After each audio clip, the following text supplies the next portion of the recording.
Okay, we're recording. Welcome, everyone. We'd like to, my colleague Bridget McKinney and I, Jessica Rios, we would like to welcome you to our Unit 4 analysis of our Horizon reports and how they relate to the SD standards for Unit 4. To begin with, the article that I read was a 2017 NMC Technology Outlook for Nordic Schools. In relation to this article, I started reading significant challenges impeding technology adoption.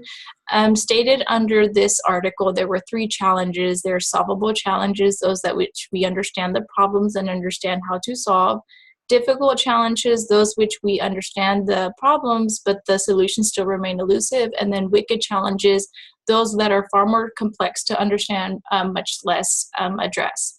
In relation to solvable challenges, the article touched base on blending and informal learning environments and gaps between technology and pedagogy, as well as integration of technology in teacher education. Moreover, to difficult challenges stated in the report are advancing digital equity, balancing connected and unconnected life, as well as major changes in school culture and infrastructure. In relation to wicked challenges presented in the Horizon report, it talked about achievement gaps, systemic policy and synergies for better learning, as well as teaching computer critical thinking skills. Moreover, when moving on to the article that I read regarding developments in technology, this was called the Time to Adoption Horizon 4 to 5 years. These are adoptions that we're expecting to see in approximately 4 to 5 years. It discussed speech-to-speech translators. These are translators that will offer multilingual classrooms the ability to translate on the spot and will help students participate in daily conversations, as well as virtual and remote laboratories. These are virtual spaces where students are able to feel comfortable taking risks and partaking in activities that they wouldn't feel comfortable doing otherwise in the classroom. It also discussed virtual assistants. Those are much like virtual tutors that will enable students to explore different teachers, virtual tutors, and again, this will benefit students who have mobility constraints. It also discussed wearable technology. Wearable technology, noted in the Horizon report, stated that this would definitely benefit industries such as the healthcare industry because wearable technology helps get on-the-spot data regarding that individual person, as we see with our GoPro, which is able to capture images and videos on the spot. Moving over, the SD standards that I covered for my report were promote and model digital citizenship responsibilities, and this is standards for teachers. Teachers understand local and global societal issues and responsibilities in an evolving digital culture and exhibit legal and ethical behavior in their professional practices. I also covered digital citizenship standards for students. Students recognize the rights, responsibilities, and opportunities of living, learning, and working in an interconnected digital world, and they act and model in ways that are safe, legal, and ethical.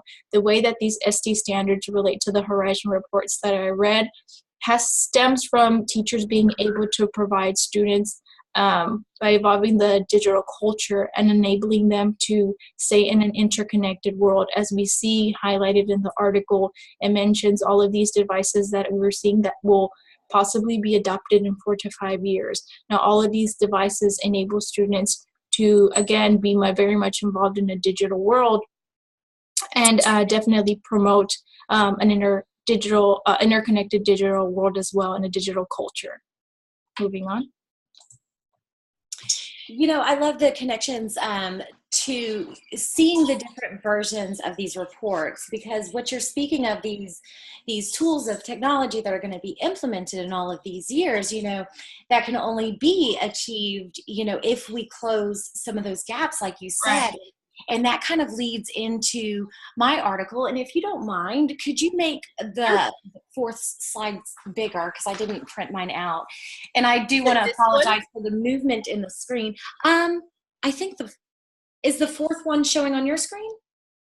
Hold on one second. Let me go back. And then we'll see if you can. Okay. Oh, so slide 4, this one.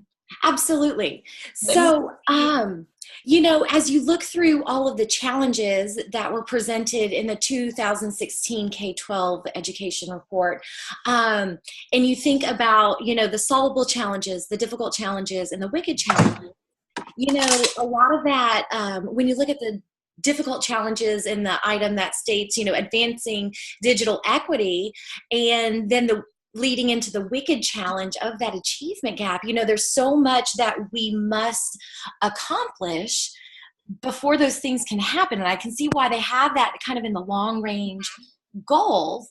But what worries me, and I don't really see yet the clear path to solving these challenges, is that not only in the 2016 version, which really was my focus for this reading, right, but in the 2017, the achievement gap is listed as one of those wicked challenges.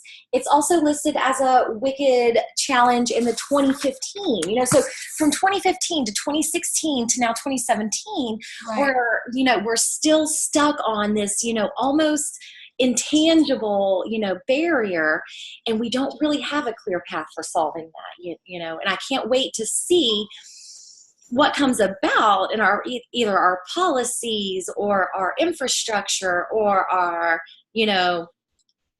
balancing of equity, right, that what are those changes going to be in our reality that kind of move the achievement gap and that digital equity to those solvable challenges, right. And is that going to match the timelines that are stated in your report of the 4 to 5 year implementation? Mm-hmm. That's super interesting to me. Right. But, going to the top of my article, again, like the other versions of the Horizon reports that we focus on, right, they have, these solvable, difficult, and wicked challenges. And today, instead of going through each one, because so much of this is, repeated or just, focused in a different way, depending on which version you're reading, I just thought it was so interesting to notice the trends of how it's been moving from 2015 to 2016 to now 2017. Mm-hmm. And that so many of these items and these challenges are really staying relatively in the same place when it comes to authentic learning experiences and the authentic learning experiences has been in the same slot for 3 years in a row as one of those solvable things that we can really grasp right now. When you look at the difficult challenges, the rethinking the role of teachers is super interesting, because in 1 year, while in 2015 it's a difficult challenge, it's not really mentioned. Oh, I'm sorry. It becomes a solvable challenge here in 2016, as you see on the screen. But then in 2017, it's moved back down to a more difficult challenge.